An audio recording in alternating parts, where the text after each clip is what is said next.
In this video I'm going to show you how you can install WordPress manually through FTP or File Transfer Protocol, and we're going to need a couple of things. And the first thing you're going to need is the WordPress software.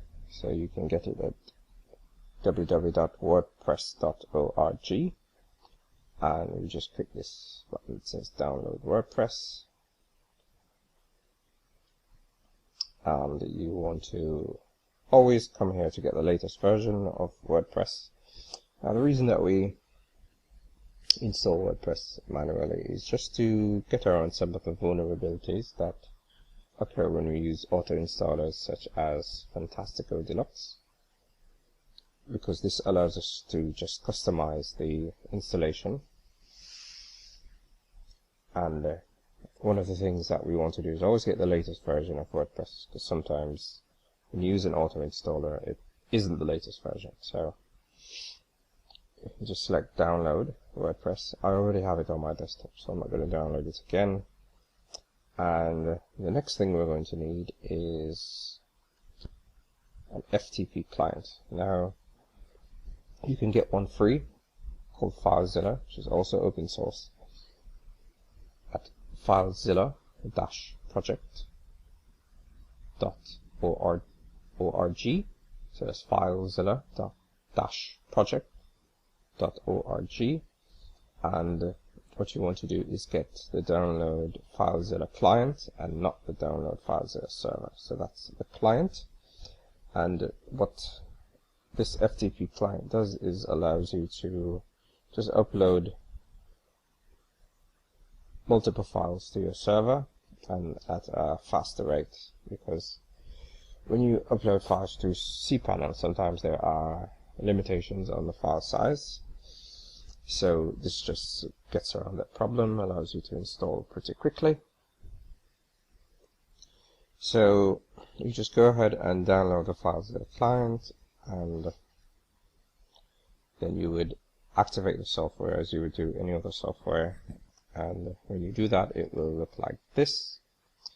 And just one thing, if you go back, when you download the WordPress package, it's in a zip file, so you will have to unzip it. And then you go into FileZilla, and just a quick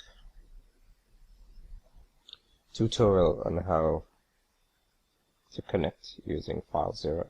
At the very top here, you will have host, and what you put here is ftp dot your site name. In this case I'm using wp video side kick.com. So that's FTP, not www dot or HTTP. So it's FTP, your site name.com.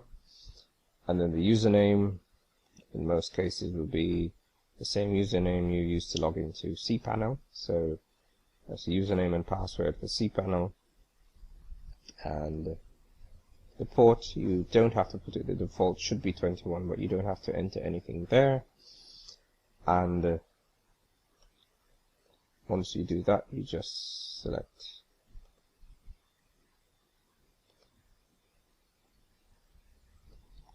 Quick Connect, and you will connect to your server. And what you see something similar to this. On the left hand side will actually be the files on your desktop, and on the right hand side will actually be the files at your server, at your hosting account. So what I'm actually going to do, because you have to find the location where you've downloaded the WordPress package. So I'm just going to go back to the screen that you'll probably see, and to go up a folder you just click this folder at the very top with the two dots beside it, and you will probably see something like this, and on the server side something like this. Okay, so in my case I would go to users, then I go to documents. Chances are you will have the WordPress package in your downloads folder. I'll just go to documents. I know this where I have it. Let me go back up. So users.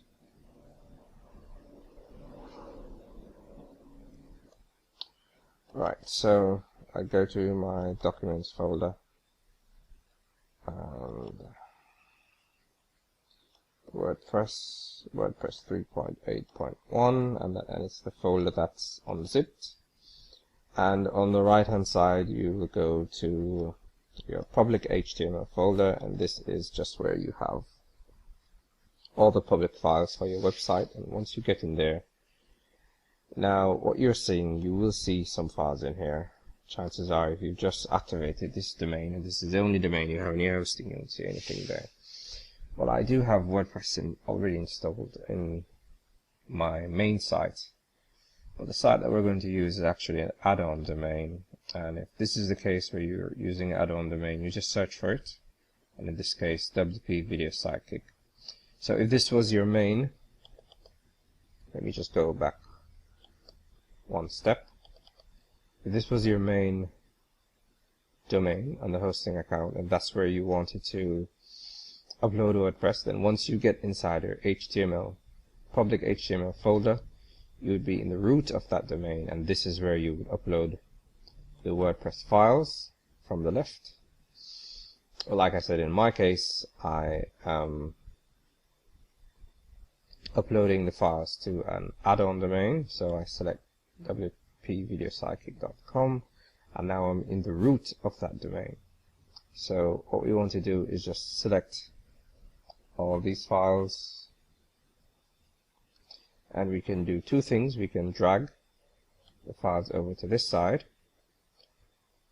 and drop it, or we can just right click and select upload. Now this will take some time to upload to our site, so while that is happening, I'm just going to pause this video and we'll pick up in another video.